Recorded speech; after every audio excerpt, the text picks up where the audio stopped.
so nice to be here with all of you. I just wanted to come up and share some personal reflections. Not about Brooklyn, not about the city, but actually about my own career. And what I actually want to talk about today is about failure. And I know failure in the tech community has become almost like a buzzword. You know, you've got to fail faster, you've got to fail smarter, you have to fail harder. I know there are even conferences devoted to failure. But I really do believe that you can learn pretty much everything that you need to learn through your own failures. That failure itself actually can be an incredibly positive experience. So what I actually wanted to talk to you today about was my single biggest failure. Now it's ironic that I'm talking about it here. Here we are in 2014. But mine actually originated 20 years ago this month. And I'm going to, before I get into how that occurred, let me just give you sort of the background. Some of you may be aware that I led the effort to try and bring the Olympics to New York. That was a failure on what I would describe as a global scale. In fact, when we finally lost the competition 11 years later, it was plastered on every front page of every newspaper around the world. That is what I call failure on a global scale. Now, before I get to the actual really tough part, let me take you back. Because what I'm going to try and do is give you the 9 or 10 lessons that I think are universal, but that I took away from my own failure, the failure to bring the Olympics to New York. Now, let me take you back to that 20 years ago. So, virtually none of you will remember that the World Cup, the soccer tournament that actually started yesterday in Brazil, actually took place in the United States. Only time ever in 1994. Now, I was not a soccer fan. I am today not a soccer fan. But a friend of mine asked me to attend with him the semifinal match. The semifinal match out at the Meadowlands in New Jersey, what used to be Giant Stadium. And it happened to be a game versus Italy versus Bulgaria. Two teams I could not have cared less about in a sport that I didn't care about at all either. But I figured, you know what? World Cup probably never come back to the United States. It's a cool thing to do. It's a happening. So we'll go. So the two of us trudged out to Giant Stadium on a blistering July day. It was over 100 degrees, and I'm thinking to myself the entire time, this was such a mistake. But I walked into the stadium. I walked into that stadium, and it was unlike anything that I had ever seen before. The stands were filled with screaming, cheering Bulgarian Americans, Italian Americans, Bulgarians, Italians. Their faces were painted, they were waving flags. You literally could not sit down for the entire match. And I thought to myself, you know, the thing that is so amazing about New York is you could play that game, you could play that match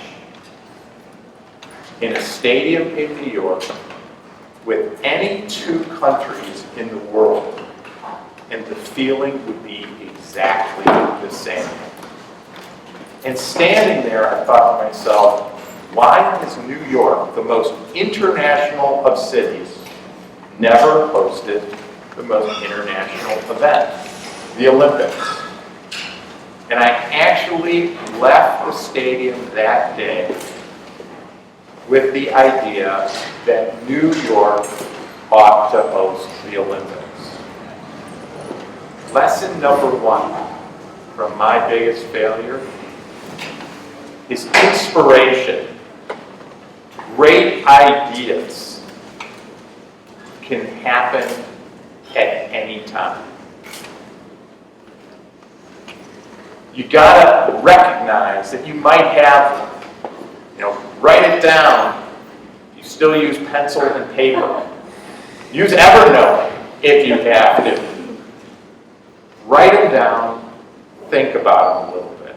So I left the stadium that day with this vague idea that New York ought to host the Olympics. For the next 2 years, I literally researched everything about the impact of an Olympics on a host city, how you bid, how you win, how you think about an Olympics in the context of the city, even developed a preliminary plan for hosting the Olympics in the city until it was, and I created a presentation and honed it and refined it until it was absolutely perfect. Until actually, I was asked to make a presentation on it to then Mayor Rudy Giuliani. This is lesson number 2. There is no substitute for hard work. There are no shortcuts. As tempting as they are, the world is tough. The opportunity to make mistakes is extraordinary. And that while we want to take risks, we need to take smart risks. And the way in which we eliminate the dumb risks are by actually doing the work. That's lesson number 2. No substitute for intense preparation. So in any event, I was asked to make this presentation to then Mayor Rudy Giuliani. Now, Rudy, as you know, is a pretty tough guy. And I made this presentation to him and his senior staff in City Hall. I subsequently became deputy mayor, but at that time, back in, by this point, 1996, I had actually never been to City Hall. I lived in New York City for 14 years and didn't know where City Hall was, and in fact got lost on the way there. So I make this presentation in City Hall to Rudy Giuliani and his senior staff, and at the end, there's kind of silence. Silence. I'm thinking, oh my God, Rudy is going to tell me that this was the stupidest idea that he has ever heard of. And he actually invites me into his private office, and it's just the two of us. And he says, Dan, you have a great idea. We ought to do this. We ought to try and bring the Olympics to New York. He said, but let me give you some advice. He said, no matter how great an idea you have, and you have a great idea, there are going to be people who hate it. You've never been in public life before, but you've got to be prepared. And then you know what he told me? He said, you can go into Times Square and start giving away $100 bills. And all sorts of people are going to complain. Some are going to complain that you're not being fair, you're not giving $100 bills to everybody. Some are going to complain that $100, that's not enough. Some are going to say, $100, that's crazy. You are going to ensure welfare dependency. He said, don't listen. Lesson number 3, no great idea was ever loved by everybody. There are going to be people for disruptive, different ideas who are going to tell you that idea is stupid. Because as we all know, if it were easy, somebody would have done it before. So lesson number 3. No idea was ever loved by everybody. Now, there is a corollary to lesson number 3 and lesson number 2, which I would call lesson number 4. Lesson number 4 is storytelling matters. You've got to know how to tell a great story. All of you with an idea, you understand that it's not just about the idea, that you've got to be able to convey that idea to people in ways that breaks through the clutter of everything else that they are being exposed to. And storytelling actually is an art. Not to suggest that you should all spend 2 years refining your idea, or really thinking about it down to the finest detail, but creating that arc of the story and then backing it up with enough detail to actually convince somebody or some people, whether they're investors or people you want to recruit, is an art form. And it's an art form that if you master, everything else actually becomes a lot easier. So, from that place, the Olympic bid grew and grew and grew. And it gained momentum. It gained significant momentum. And in part, it gained momentum because a big part of my story was that the benefit of hosting an Olympics was not just about a wonderful 17-day celebration, festival of sport, that might even be sort of a great statement about what New York means to the world. In fact, we called New York sort of an Olympic village every day, or the world's second home. We thought the Olympics themselves would basically carry that message to the whole world. And in fact, it got people in New York really excited because they saw in the Olympics themselves a reflection of their own city and their own lives. But the reality is that the benefit, the real benefit of hosting Olympics is not the 17 days. The real benefit of hosting Olympics is that it's literally the only thing that ever occurs in a city's lifetime on a deadline. Nothing in a city ever occurs on a deadline. The Olympics, where you get selected 7 years in advance and you have to bid for several years before that, there are requirements for bidding, impose those deadlines, and therefore they become a true catalyst to getting things done that you might otherwise want to do. But at least in a city's case, you couldn't generate the political will or maybe the money to actually get them done. And so we structured our whole story around the idea of the Olympics as a catalyst. A catalyst to completely transforming the city, to taking the areas around the city that had largely been abandoned by industry, areas of the city that may have been old military bases or abandoned freight lines or rail yards that were underutilized, and turning them into what New York needed to be a great 21st century city. I can honestly tell you that this hotel that you are sitting in here would not have been here but for the Olympic bid.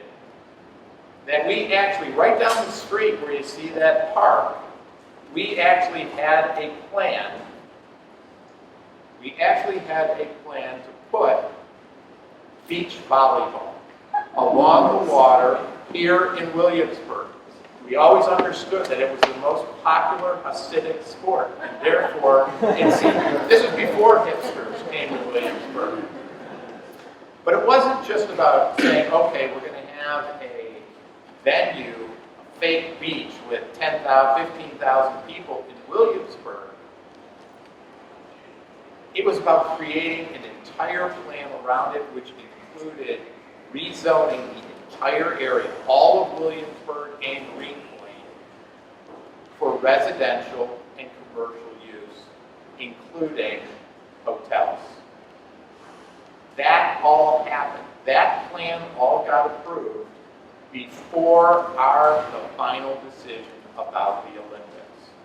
So, lesson number 5 is about the importance of catalysts and deadlines. Deadlines are catalysts, and you, in whatever you do, have to learn to impose real deadlines on yourselves. And those, in turn, will act as catalysts for you, the people you lead, the people you work with, the people that you need to help you in some form or another, to actually get things done fast.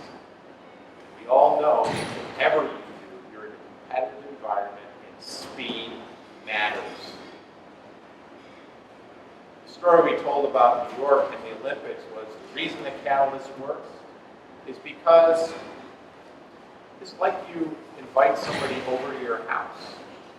You clean it up because you don't want to look like a slob. That was our story about the deadline and the catalyst. The truth of the matter is, we'll talk about in a little bit, is that it absolutely works. Now, one of the key parts of our whole plan was to revitalize the west side of Manhattan. And right in the middle of it, we had a plan for a stadium. How many of you actually lived in New York in 2005?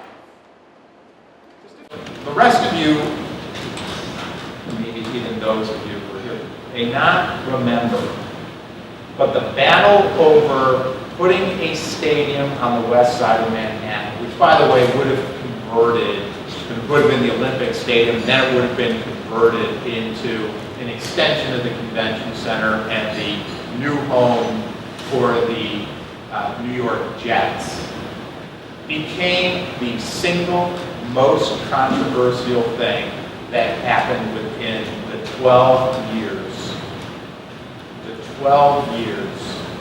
of the Bloomberg administration. And it also happened that as we were just about ready to actually go to Singapore, where the International Olympic Committee was going to make the final vote on who the host city for the 2012 Olympics was going to be. And the reason it became so controversial was because Madison Square Garden actually viewed this New York Sports and Convention Center as competitive with Madison Square Garden, and they spent $50 million on attack ads, many of which were aimed very personally and directly at Mike Bloomberg just at the time that he was gearing up to run for re-election the first time. And it got really ugly. It got nasty.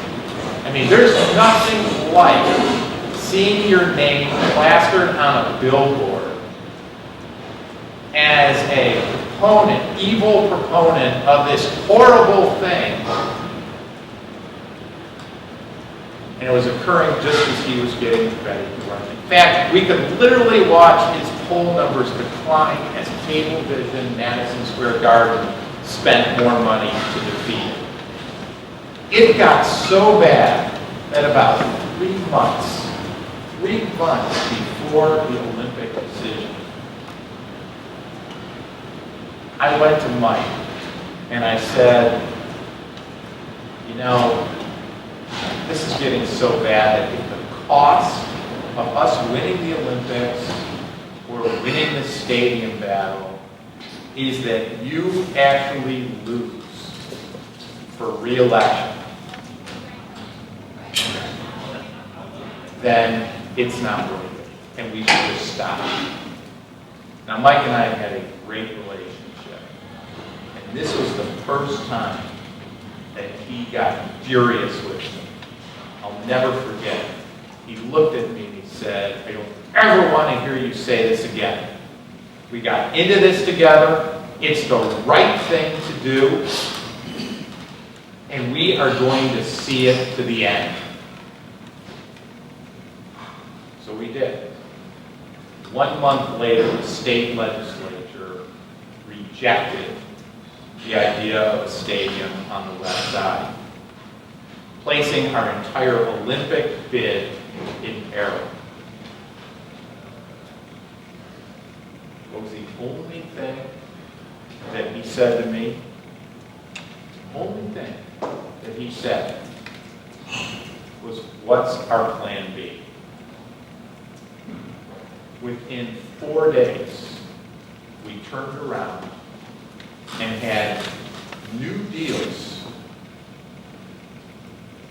to have new stadiums for the New York Mets and the New York Yankees, which enabled the Olympic bid to go ahead and actually replace the horribly expensive, outmoded facilities that they've been playing in. Lesson number 6, it's about loyalty. When you have somebody who stands behind you, like he did to me, you never forget it.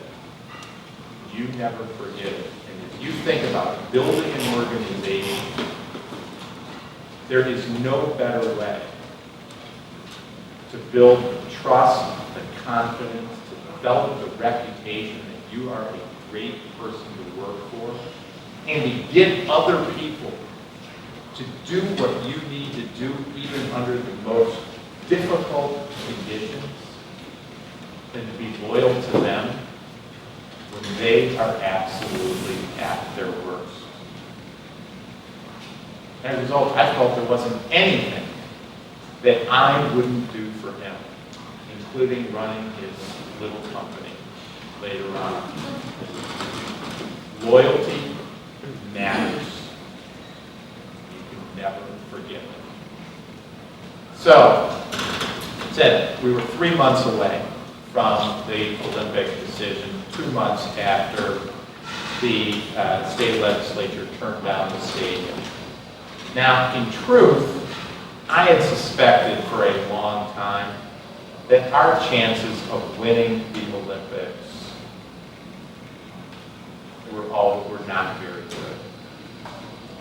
Now, after 9/11, when there was great sympathy to the United States and New York, our chances were great. But now we're in 2005, and what happens between September 11th, 2001 and 2005?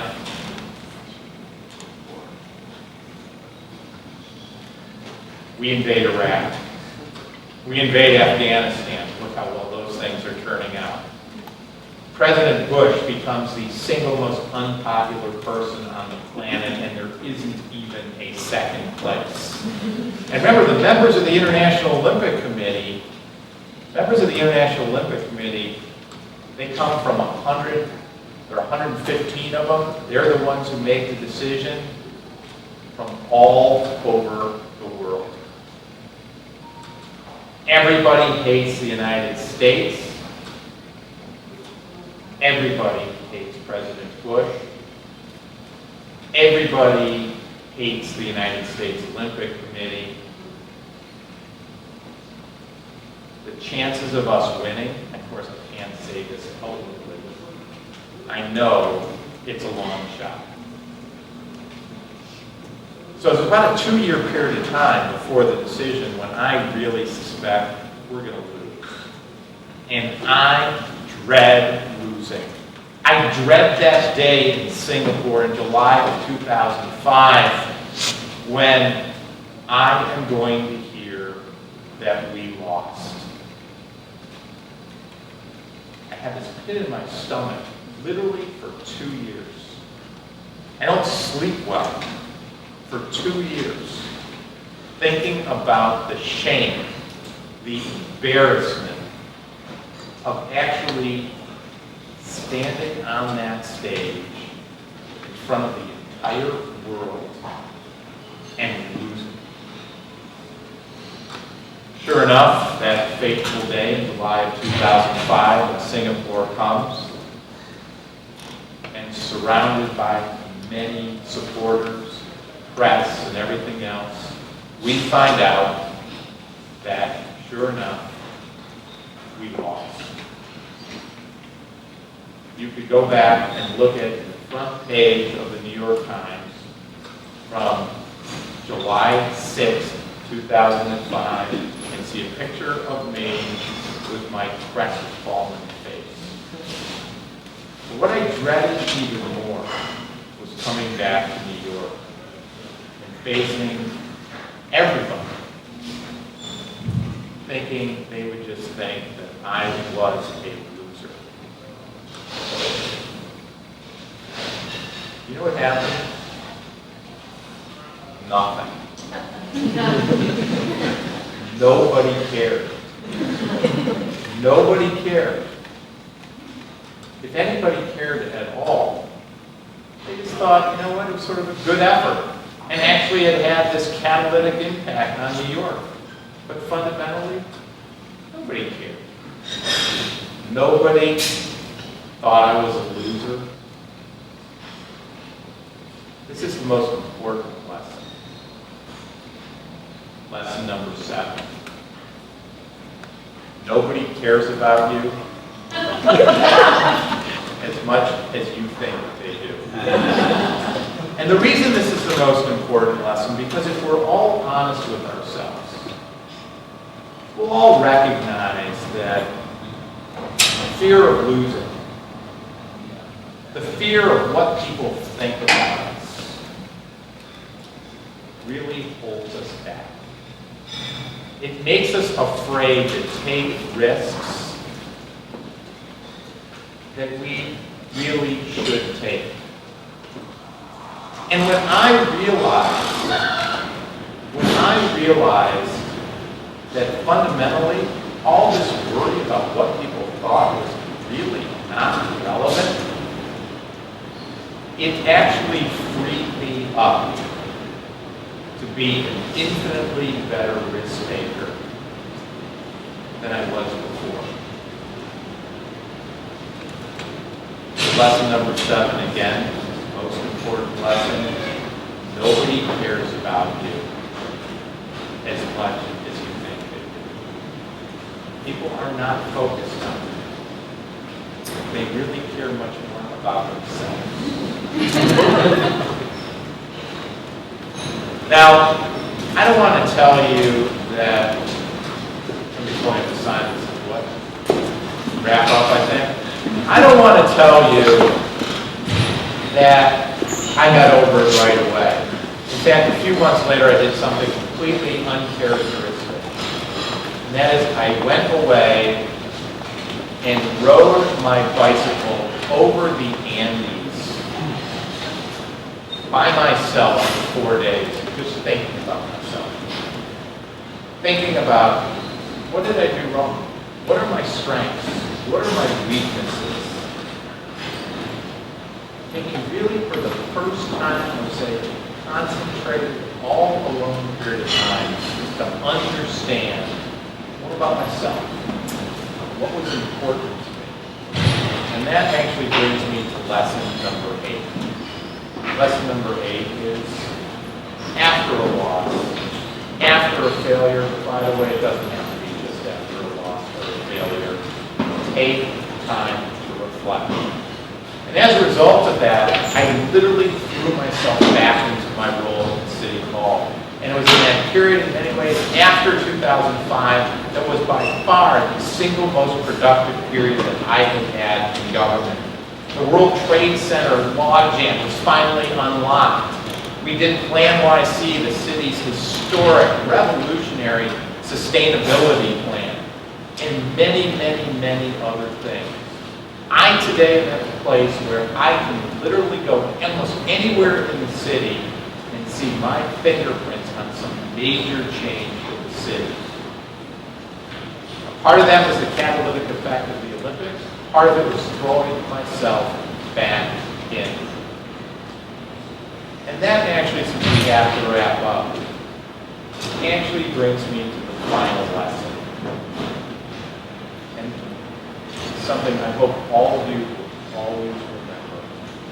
And that is, failure is not failure unless you let it be. So hopefully this has been helpful to you.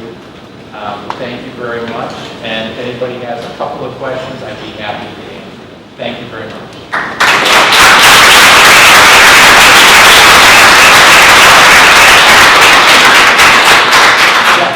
So, talk about deadlines and holding yourself, to the same standard you can expect people to work for you. How do you hold yourself accountable to deadlines? What I do is I, as a manager, am extremely thoughtful about setting deadlines for people. I use myself as sort of a forcing mechanism in order to ensure that people are actually getting things done on time. Needless to say, there's lots of steps between me and others. We now have a company of 16,000 people spread all over the world, so I have surrogates and proxies in order to do that. And 95% of the time people do it on their own. But I do stay on top of what's going on and where I see things are sort of veering off course. I will create very specific check-ins, frequently with me involved, or somebody who's a proxy for me, who's kind of viewed as my alter ego, playing that role. So yeah, I really am a huge believer in the importance of setting deadlines and making people stick. Yes, sir. Thanks a lot. I think this has been terrific. As a man who's trained himself to face failure and refuse to give up, at what point have you decided in the past, or will you decide in the future, that you've had enough and it's time to give up? Look, I said there's been lots of, you say give up. There are Change course. I change course every day in 1,000 different ways. Change course every day. You're constantly making an assessment of where you are and the probabilities of achieving what you're trying to achieve, what the probabilities are. And you have to be as objective as possible. And it's never easy to be objective, particularly when you have something deeply invested in something. But you've got to try to be objective, and you've got to constantly be making that evaluation. So, look, I may have not given up on myself, but there's a lot of things that I've given up on where I said, you know what, made a mistake. If you talk to the most successful investors in the world, the most successful hedge fund investors, they will tell you they're only right 60% of the time. Only 60%. 40% of the time they got it wrong. The key to being successful often is not the initial decision, because they know they're not always going to be right. It is cutting it off when you come to conclude that it's not worth the risk anymore. So what I will tell you is it's a constant process of reevaluation where you're looking at the relationship between risk and return.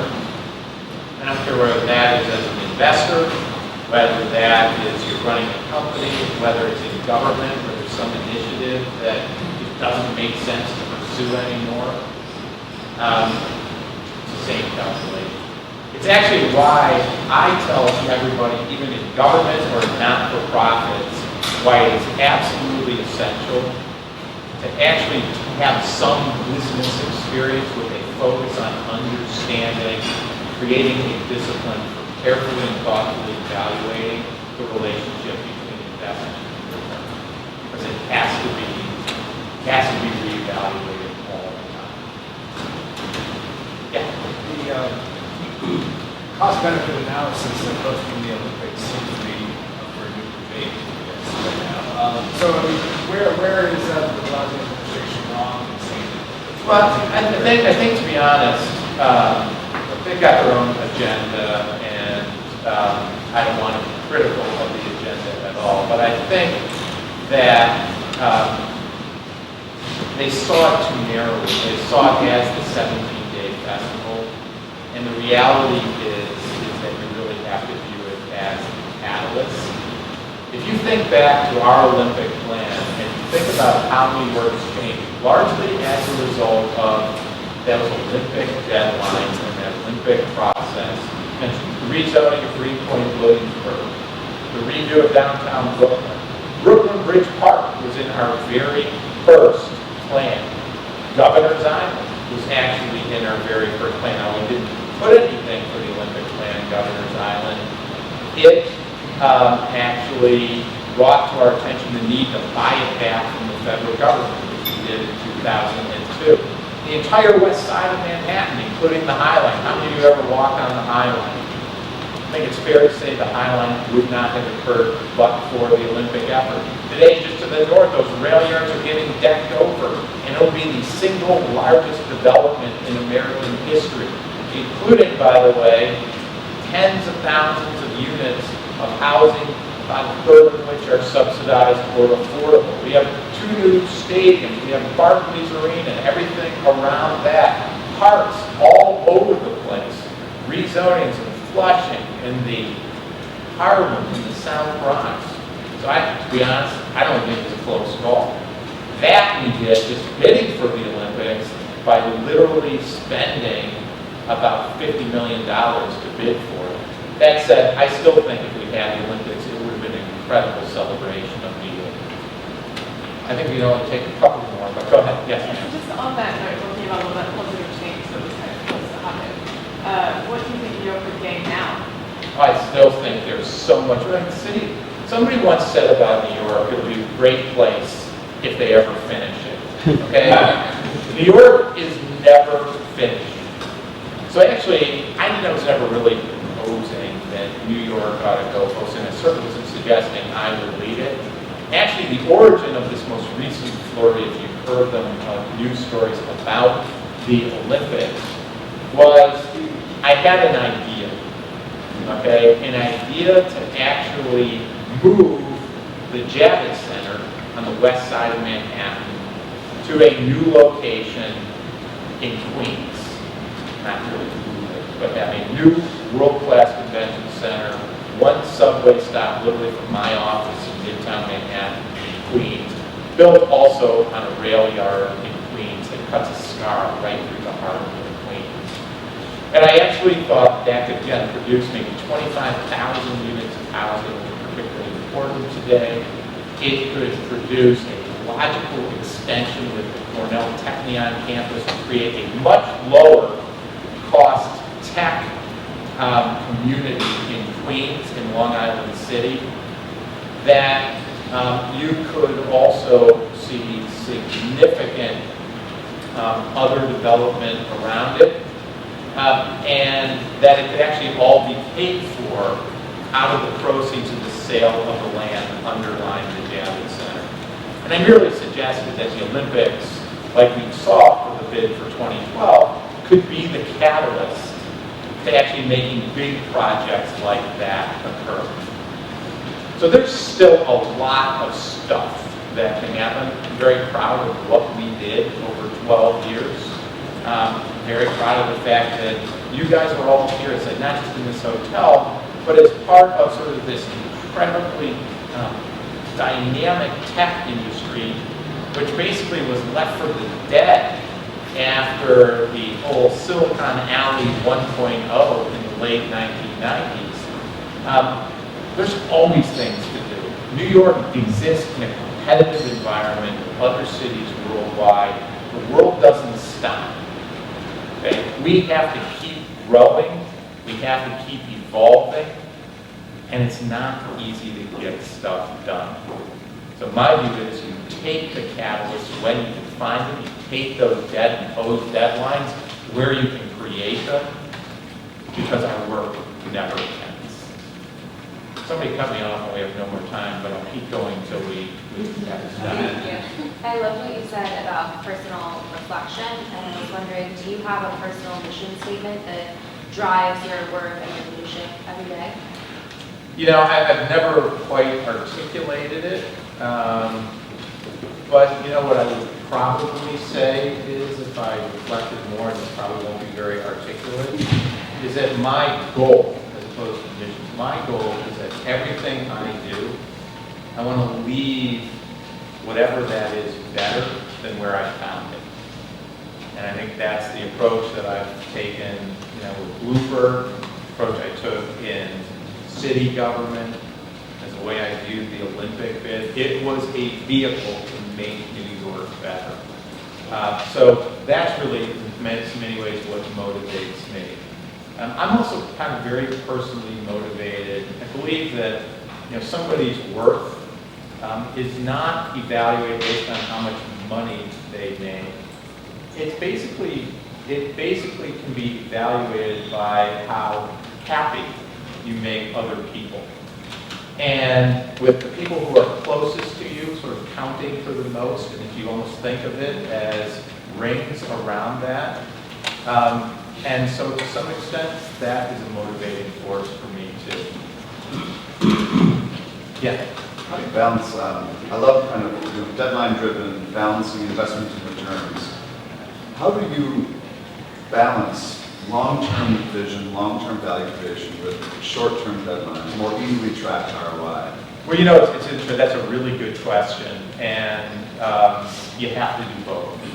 The best example of that in the city was Plan YC. I don't know how many of you know about Plan YC, but it's the city's 25-year sustainability plan, which we developed and released in 2007. And it literally went into every aspect of the physical environment in New York. So parks, housing, brownfields, air quality, water, transportation, energy, and then wrapped up into one big plan to reduce carbon emissions from the city by 30% by 2030. So this was back in 2007. So that was a long set of long-term goals. And the long-term goals in many ways were there to motivate people and inspire people and keep people directionally focused. But what we also did when we developed the plan is we said, you know what, we've got to be really specific. So in fact, there were 127 separate initiatives that, as part of that plan, each with their own allocated funding, their metrics, their actual timelines, which in some cases we knew were not going to be achievable, but were guidelines. And literally within a year, because we actually had those very concrete steps, we'd actually initiated 123 of them. Today, we're 7 years later. Carbon emissions, by the way, out of the city, generated by the city, are down by 19%. We've already achieved almost 2/3 of our long-term goals.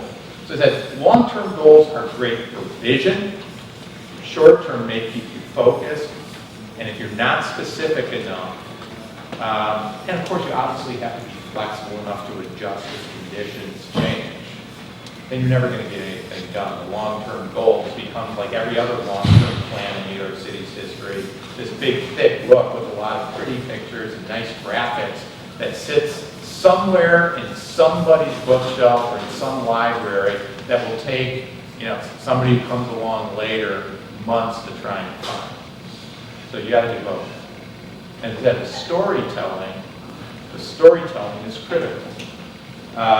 What I learned in the Olympic bid about storytelling applied to Plan YC. The core of our story for Plan YC, which got people really energized, was the fact that our projections showed that New York was going to grow from about 8 million people to 9 million people over that 23-year period of time.